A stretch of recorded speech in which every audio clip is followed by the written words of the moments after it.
नाज़रीन तव्हांखे कभी अहम ख़बर पे ॾींदासीं त एंटी करप्शन जी टीम बहरान यूनिवर्सिटी हाउसिंग सोसाइटी जी ज़मीन जो रिकॉर्ड तलब करण लाइ यूनिवर्सिटी पहुची वई आहे। एंटी करप्शन जी team circle officer Jamshoro Sajid Ahmed भुट्टे जी अॻवानी में डीसी ऑफिस पहुती आहे। लाॻापियल अमलदार न हुजण सबब ज़मीन जो रिकॉर्ड एंटी करप्शन खे न मिली सघियो। उन मौक़े ते सर्कल ऑफिसर साजिद अहमद भुट्टे चयो आहे त जांच कई पई वञे त यूनिवर्सिटी खे केतिरी ज़मीन मिली आहे ऐं केतिरी बची आहे। इन हवाले सां तफ़सील वठंदासीं मुर्तज़ा नुहानी खां। जी मुर्तज़ा अपडेट कंदा हलो।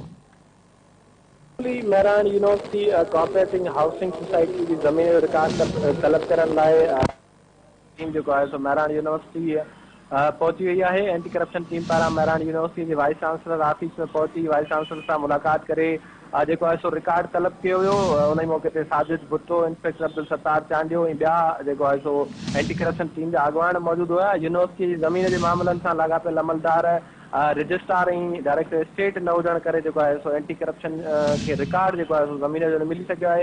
इन हवाले से मुझी गाल बोल थी है सर्किल ऑफिसर साजिद भुट्टो से सदस्य चवण है तो जांच करे रहे हैं तो यूनिवर्सिटी के केतरी ज़मीन मिली है बाकी उन्हनि वटि केतरी बचियल ज़मीन है।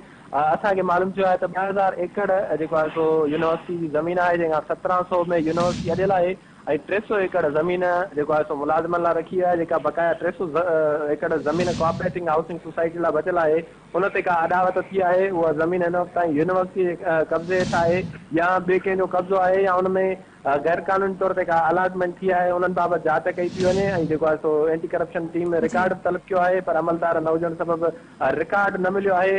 इन्हनि खे जेको आहे सो असां ताक़ीद कई आहे त सुभाणे ताईं जेको रिकॉर्ड आहे उहो एंटी करप्शन टीम हवाले कयो वञे। जी ठीक है मुर्तज़ा अपडेट करण जे लाइ वॾी महिरबानी।